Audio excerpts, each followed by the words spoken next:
Bro, the whole turn $100 into 100 a month vibe is already spicy. But what I'm hearing is not magic, it's experiments with receipts. That waiting list thing, it's basically validating demand without building anything. And people hate it because it feels like not committing, right? Fail fast, fail cheap. But somehow the market becomes the judge. Okay, I like it, but doesn't launching a waiting list feel fake? Like you're teasing, not delivering. Unless you treat it like a scientific instrument, not a marketing gimmick. Also, Elon Musk examples are always unfair because he's Elon. But the logic is still, deposits predict factory plans. Wait, Daniel says waiting lists for Model 3, Cybertruck, and even a flamethrower. So the man is basically like, universe, please clap first. I'm obsessed with the phrase, sharpen your ideas in the market, not in your mind. Because my mind is a liar, it always makes my idea look cooler. What's controversial, though, is anyone can do this. Anyone can slap a landing page, sure, but can anyone get traction? Demand-side testing is brutally honest. It forces you to answer, can you get people to raise their hand? The transcript's basically saying sales is not optional. He keeps roasting the word entrepreneur into chief salesperson. That's actually true. Early stage is you, your offer, and your ability to enroll humans. And the pitch framework was low-key fire. Clarity, authority, problem, why, opportunity, next steps, essence. Capstone, CAPWONE. I'm not even joking. I'd forget it otherwise. The essence ending, that part felt like an actual psychological insight. Because if you end with logistics, people treat you like a task list. If you end with emotion, they feel part of something bigger. And that ties back to with or without you energy. That's the wild part. You're not begging, you're inviting into momentum. I've seen this in community building. People want to belong to the happening. So join the waiting list is like a micro-commitment loophole. You only need to be 5 or 10% sure, and then the process creates certainty. Harvard University admitted it with application bias, basically. The boring forum study was hilarious but brutal. Make people work to enter, they value it more. So Daniel's saying the selection process itself is part of the value. That repulsed by the opposite thing, that's also real. Like if your origin story is just I want money because I heard crypto pumps, nobody trusts your future. Because then your team sense danger, not purpose. Team is destiny in his framing. Businesses are team sports, always. And I get the reptile versus visionary model.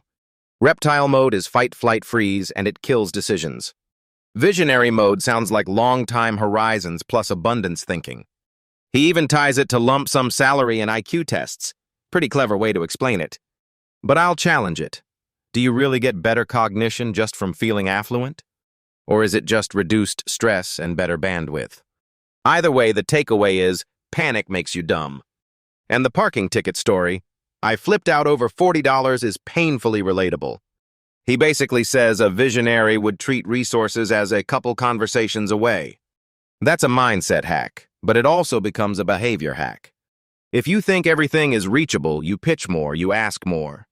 He said ask 5 times more than you are, and I swear that's a life philosophy.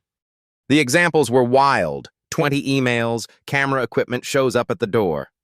That's not luck. That's volume plus clarity plus desperation used correctly. Also, he said the best ask has with or without you energy. Like, this movie is happening, you can be in it. So the dinner party story is basically pitch into existence. He arrives in London with a suitcase and fills 30 spots immediately. And then everyone sees he's already doing it. Social proof on hard mode. Okay, I love this part. He says, stop calling yourself an entrepreneur. Call yourself a salesperson because you're enrolling people into a vision. Now the failure is training bit was spicy too. Best place to fail, best place to learn. But there was also that functionality versus vitality angle. Functional is reliably performing a task. Vital is life force energy.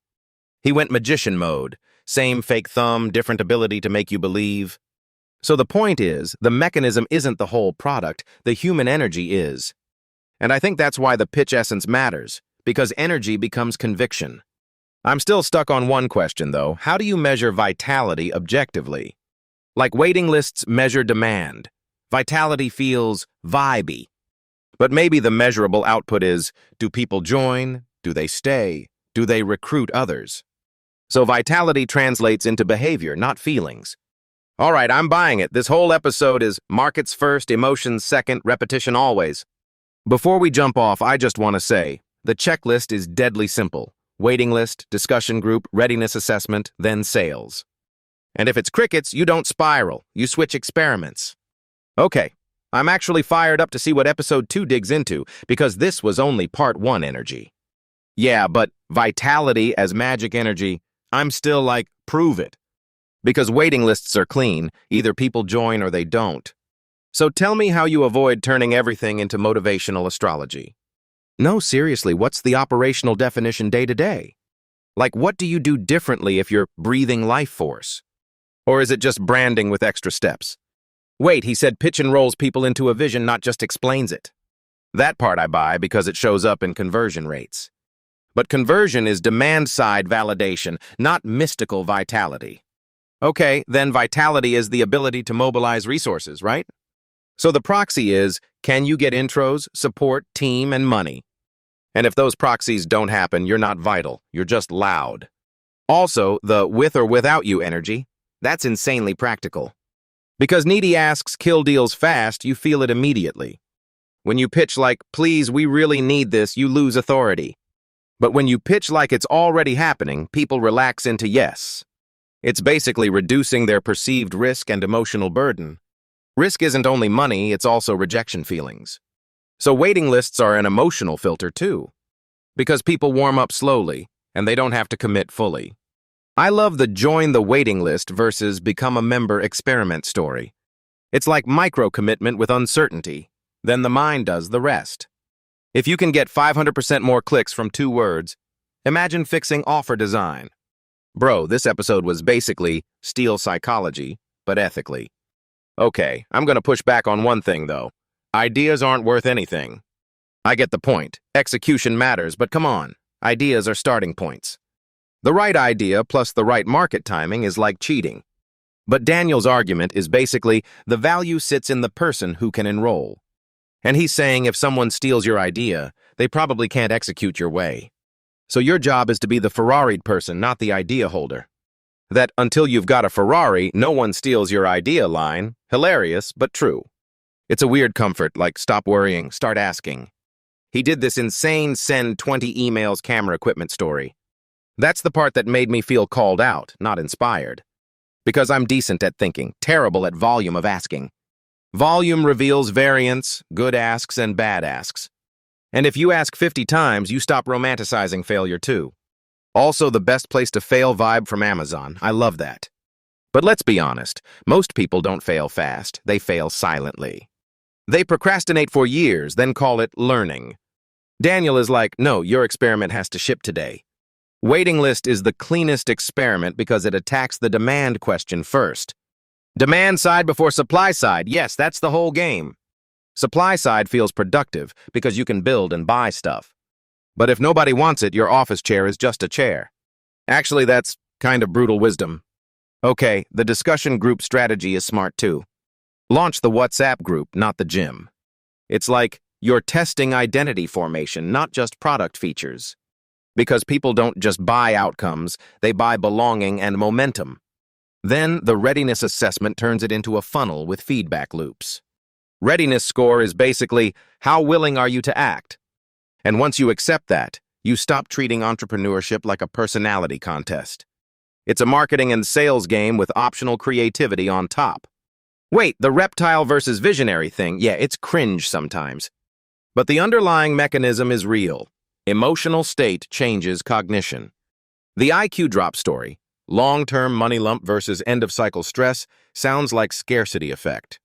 So the visionary mode is basically long-time horizon plus abundance framing. And you get into that mode via upward spirals, not self-help slogans. Send the email, get evidence, send more emails, compounding confidence. That's the part I'd operationalize, build micro wins with cheap tests. Because otherwise you drown in uncertainty and autopilot takes over. All right, I think we're aligned now. Clarity, authority, problem, why, opportunity, next steps, essence. Capstone, finish on emotion, not instructions. Because if people only hear logistics, they forget what the thing means. And then they don't recruit others, which is how businesses compound. So for episode 1, the checklist is wait, test, enroll, repeat. If it's crickets, you fail cheap and pivot ideas in public with data. All right, bro, I'm done defending my skepticism. This was actually a framework. And episode 2 better bring the spicy stuff because we barely got to the deep mechanics. We'll see you next time. Same energy, more execution, less waiting on the sofa.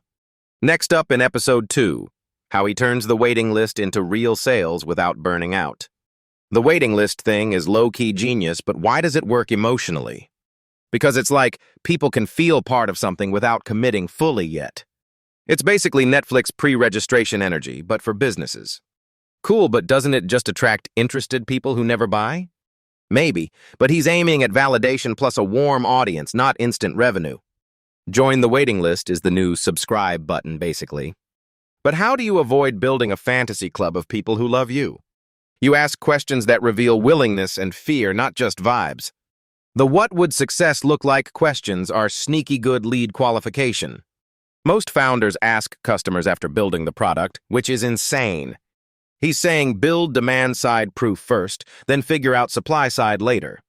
That flips the usual obsession with certifications, offices, laptops, and costumes.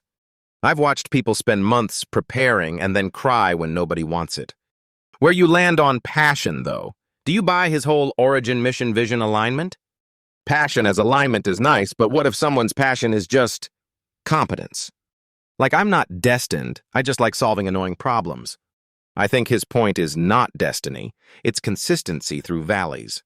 Valleys are brutal, so if your why isn't real, you bail at the first experiment failure. Exactly. Because failure is emotionally expensive when you think you're supposed to be perfect. He frames failure like training, not like identity collapse. Best place to fail kind of vibe. I just spent $600,000 training them is such a power sentence. But some failures are expensive too, like legal issues or reputational nukes. True, so fail cheap and fast matters more than the philosophy. That's why the experiments are so simple. Landing page, WhatsApp group, readiness score. Readiness score sounds fun. Does it actually guide action or just generate reports? If the score doesn't tell you what to build next, it's just a fancy survey. But if it tells you who's 30% ready versus 80% ready, then you can sequence offers. That connects to his psychology point about uncertainty gaps, right? Yes, warm up slowly, force micro-commitment, make people feel selected, not begged. With or without you, energy is wild, though, like you're enrolling them into momentum. The opposite is, please help me energy, which repels good people. Good people don't want to rescue your dream. They want to join a moving train. But how do you manufacture that energy ethically when you're not actually sure yet? Feels like it could become performative, marketing cosplay of confidence. I'd argue the proof comes from the process, data, response rates, filled waiting lists. So confidence isn't pretending, it's being honest with evidence. Like, I'm launching becomes credible only when people raise their hand. I also loved his point that ideas aren't valuable. Execution does the value creation. Ferrari rule is funny, but it's also sad because most people aren't building Ferraris. And it removes obsession with secrecy, which wastes months. He keeps dragging us back to pitching, enrolling people into the vision. So pitching is not just explaining, it's changing what people think they can do. Capstone memory trick was nice. Clarity, authority, problem, solution, why, opportunity, next steps, essence. I'll be honest, most people can't even communicate clarity without rambling. That's why finishing on essence matters. Emotion is the sticky part. Most founders end pitches with logistics and wonder why nobody feels anything. The dinner party example. He basically pitched into existence by creating social proof loops. It's like an offline growth hack. Host event, get meetings, meetings confirm the event. That's the key person of influence idea. Your involvement changes the outcome. Life force energy versus functionality. Okay, that's a spicy framing. I struggle with the words, but the behavior is real. Some people make things move. Like magicians, same props, totally different belief, totally different result. So the visionary mode is basically compounding confidence through evidence, right? Yeah, evidence creates conviction, which creates more outreach, which creates more evidence. Reptile mode is when fear turns everything into threats, including normal opportunities. The parking ticket story is too real. Tiny triggers become identity battles. If someone listening is in autopilot, what's the smallest step to go visionary? Send the email, make the call, run the cheap experiment, get evidence, break the loop. One more test beats 10 more thoughts on the sofa every time. All right, we're going to wrap this part. This blueprint is basically wait, test, enroll, repeat. Episode 2 better show how the waiting list becomes actual revenue without burnout. We'll see you next time. Same energy, less waiting on the sofa. Teaser. Episode 2 is about turning micro-commitments into sales and scaling offers fast.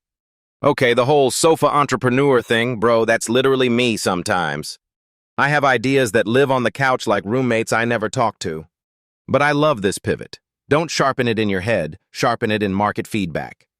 Because the market doesn't care how confident you feel at 2 a.m. Wait, so the first test is basically a landing page plus vibes check? I hear that and I go, cool. But what if people just like freebies? The point is not freebies, it's measuring demand via micro-commitments. Like joining a waiting list means they're willing to be slightly unsure. Slight uncertainty is still a commitment, that's wild psychology. Everyone thinks they need certainty before they move. Meanwhile, certainty never arrives. This is why the join waitlist, then later buy cadence feels so strong. It's the unsexy genius of creating an uncertainty gap for people to resolve. You're basically like, please wait, but also you're already in. And then you collect data, pricing, fears, time to value, alternatives. That part is my favorite, turning asking into product discovery. But real talk, what if you get 750 joins and still build the wrong thing? Doesn't the waiting list only prove interest, not purchase intent? Sure, but it's better than proving nothing while you buy computers. The alternative is build first, apologize later. I hate that timeline. Also, it's not just waiting lists. He's stacking multiple low-cost experiments. Waiting list, discussion group, readiness assessments, like an experiment pipeline. Everything downstream from lead generation, not supply-side fantasies. That demand-side first line hit hard because so many founders ignore it. I can already hear someone saying, but my product is so good. And the market's like, yeah, we never got the invitation. So where does passion fit into all this evidence-first stuff? He argued passion isn't the fun part, it's the valley part. Like business is delayed gratification with regular disappointment. So passion is the engine you use while the results are taking a vacation. But his definition of passion felt different, right? Alignment of origin, mission, vision. That's poetic, but does it actually help someone choose an idea? I think it helps because it filters out richness-only motives fast. If your origin story is, I heard crypto made money, you're basically gambling emotionally. He said misalignment repels talented people, and that's the real killer. Because it becomes a team sport. Your recruiting is your fundraising, basically. That means passion is partly public-facing, not just internal motivation. So your energy is like a billboard for whether you'll survive the hard part. I also liked the reptile versus visionary framing for mindset under stress. Reptile mode is fight, flight, freeze with tantrums, like a browser tab from 2012. Visionary mode is long time horizons and resources are conversations away. That's almost like believing the world is porous, not gated by scarcity.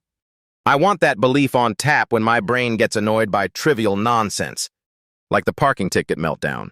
Why do small things become identity wars? The fix he suggests is reframing scarcity into partnership, right? He told that story about emailing to get vending machines. Pure pitch it into existence. Pitching is basically magic, but with more spreadsheets and less capes. So pitch isn't just selling, it's enrolling people into a vision. And he even gives the arc: clarity, authority, problem solution, why, opportunity, next steps, essence. Capstone, baby. Finish on the emotion so it lands in the heart, not the inbox. But is finishing on emotion always better than finishing on logistics? In his framing, next steps are needed, but the last line shouldn't be, please schedule. Nobody ever got goosebumps from a calendar invite. Okay, with or without you energy, now that's controversial. Because people hate that vibe when they're the needy one in the relationship. But the idea is you're building something real, and they can choose to join the movement. Scarcity isn't desperation, it's confidence plus timing plus inevitability. It's like making people feel, this is happening, I should be adjacent. That's why dinner parties work. Social proof with a launch calendar. He walked in with a suitcase and a dinner party and basically bought access without money. But real question, what if you don't know who's who, people? Are you stuck doing small asks forever? I think the principle still works. Create an event, create a list, pitch into existence. Start your own Navy call, even if it's just the local micro-community. And the asking muscle matters. He said, send emails like crazy when you have nothing to lose. That's not just strategy, that's emotional training with rejection reps. So the takeaway for me is, test cheap, ask a lot, enroll people, iterate quickly. And stop treating failure like a personal verdict. Treat it like training data. The school system punishes failure, but entrepreneurship rewards fast failure cycles. It's like being a parent to your own ideas, down, up, next bike. I'm genuinely excited for episode 2 because we're still stuck at signals, not sales, right? Exactly. Waiting lists and discussions, then what turns that into real revenue without burning out? We'll find out next episode, micro-commitments to money, but with brains. All right, we're going to leave it here for this part. Keep testing, keep asking, keep moving. See you in episode 2. Turn those micro-commitments into paid customers and scale offers fast.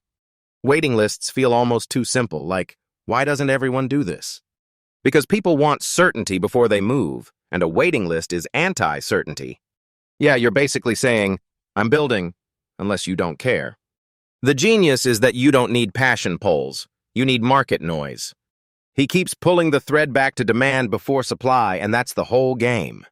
6 months from now, maybe there's a watch. Rolex really committed to suspense. The brand said, no watch today, click, wait, and suffer.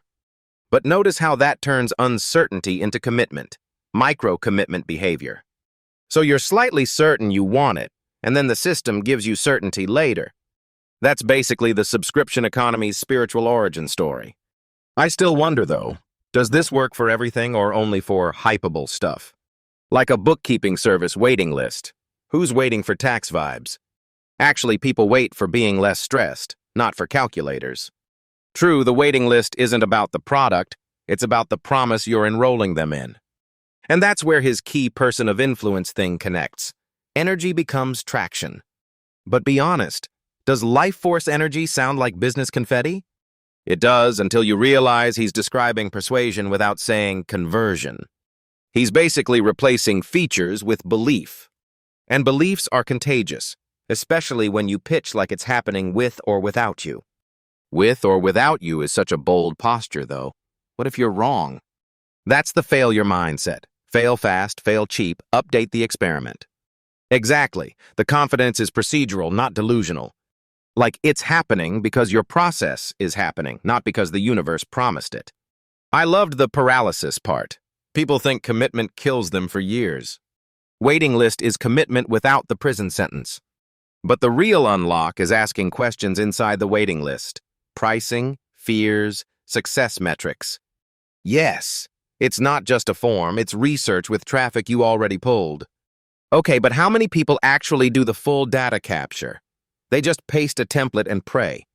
The template plus prayer model, classic startup religion. So what's your take? Is the template advantage the real business, or is execution still everything? Execution wins, but the template removes the worst procrastination habits. He's basically compressing time, turning ideation into evidence. From sofa to reality, because ideas love couches, markets love receipts. What about the discussion group strategy? Launch the conversation instead of the product. That's smart because it creates community signal before you build anything customers can judge. But communities also die if your hook is weak. Then you built an empty WhatsApp group. Sure, but the point is you learn fast whether the hook is real or just sounds fun. A dead group is still a group, just with better metrics than vibes. I'm curious about his passion definition, origin, mission, vision alignment. That's way more grounded than follow your passion like it's a GPS. Passion without direction is just emotional cardio. And he argues passion matters because business valleys are inevitable, gratification delayed. He made failure sound like parenting, teach the idea to ride the bike. That best place in the world to fail angle actually changes the psychology instantly. Still, I know founders who fail fast and never learn, just churn experiments. That's why the experiment mindset needs feedback loops, not just speed. He also talked about reptile mode and visionary mode, autopilot versus expansive thinking. Reptile mode is when you're mad about a parking ticket like it's a coup. Visionary mode is someone has $40, so I'll find the conversation. That's such a different resource model. Boundaries become gray zones you negotiate. Which ties back to pitching, because pitching is basically enrolling people into possibilities. His capstone pitch mnemonic was surprisingly usable. Clarity, authority, problem, why, opportunity, next steps, essence. Essence is the part that sounds fuzzy, though. Finish on feeling. But even salespeople know logistics without emotion lands flat. To-do list pitches are how deals die quietly at 2 p.m. I like the best asks rule. Excited happening anyway energy. With or without you makes it sound like you're the conductor, not the beggar. And the worst asks are neediness disguised as urgency. His examples show how credibility creates attraction, which then creates sales distribution. Wait, he said ideas aren't worth anything. Execution is the value. Do you buy that 100%? No, ideas matter a bit because a bad pitch kills a good idea faster than execution fixes it. But I get his point. Without the ability to enroll and sell, ideas rot. Also, until you have a Ferrari, nobody steals your idea. Comforting and a little hilarious.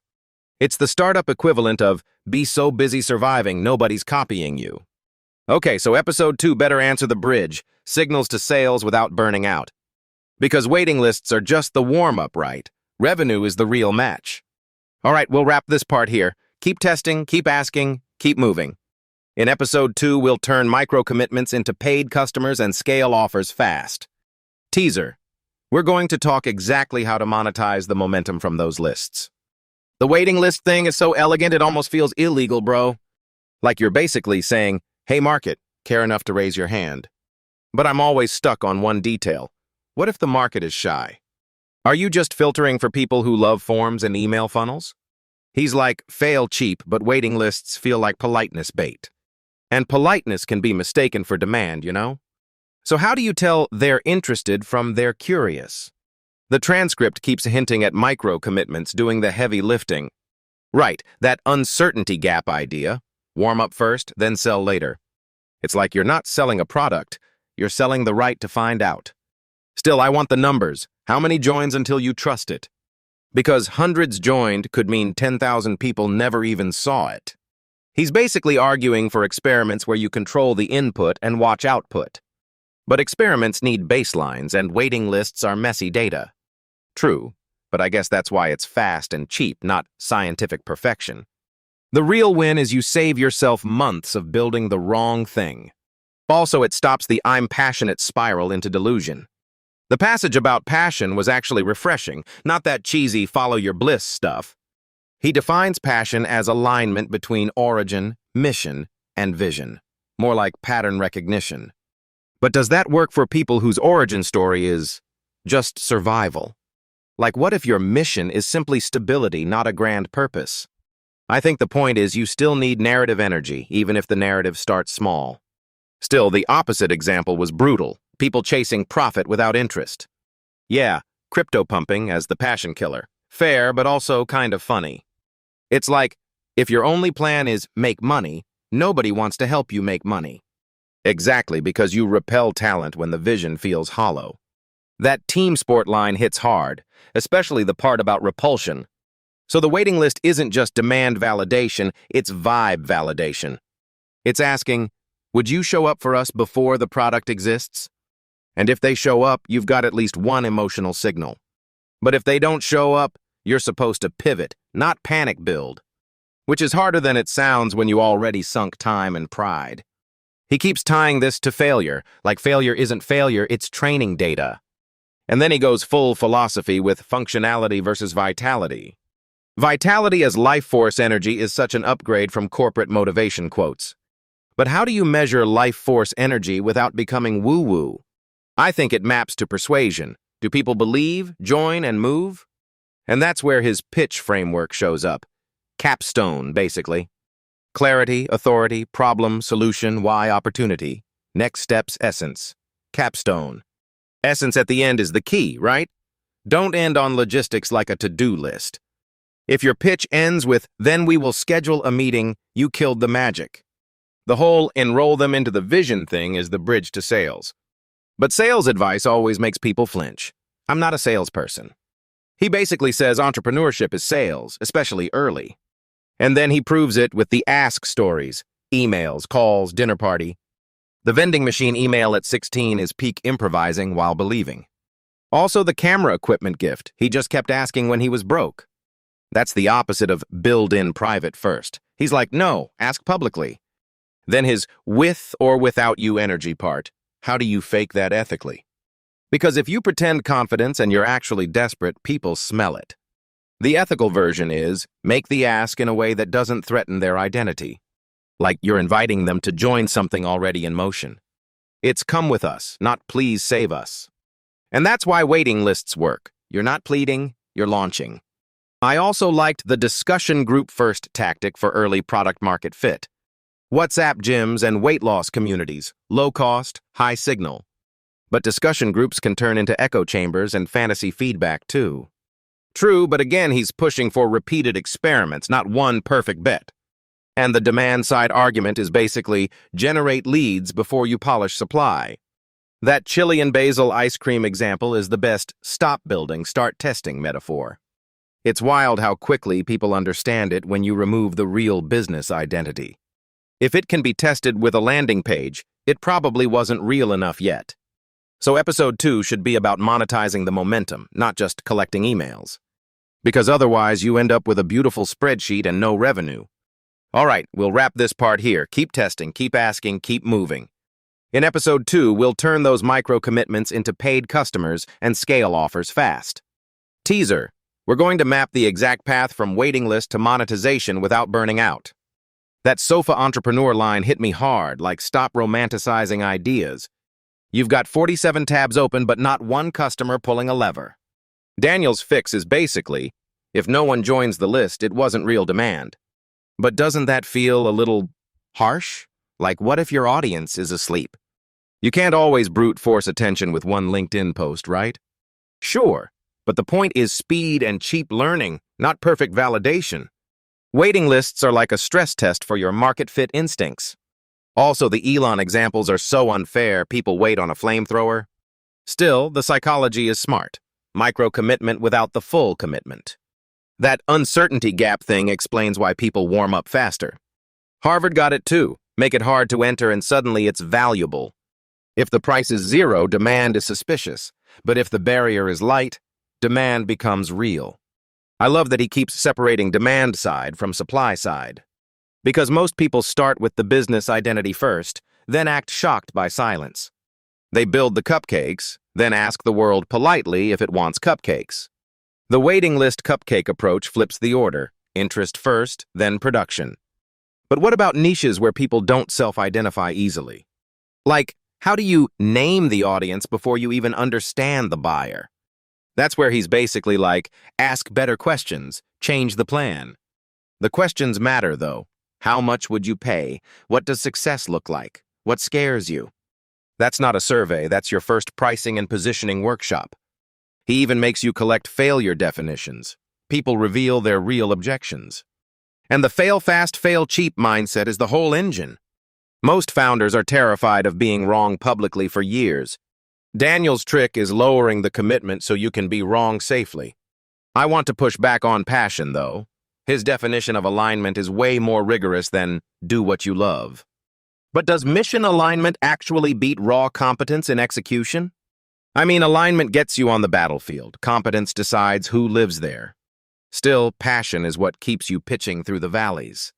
And he reframes pitching as enrolling people into a vision, not presenting slides.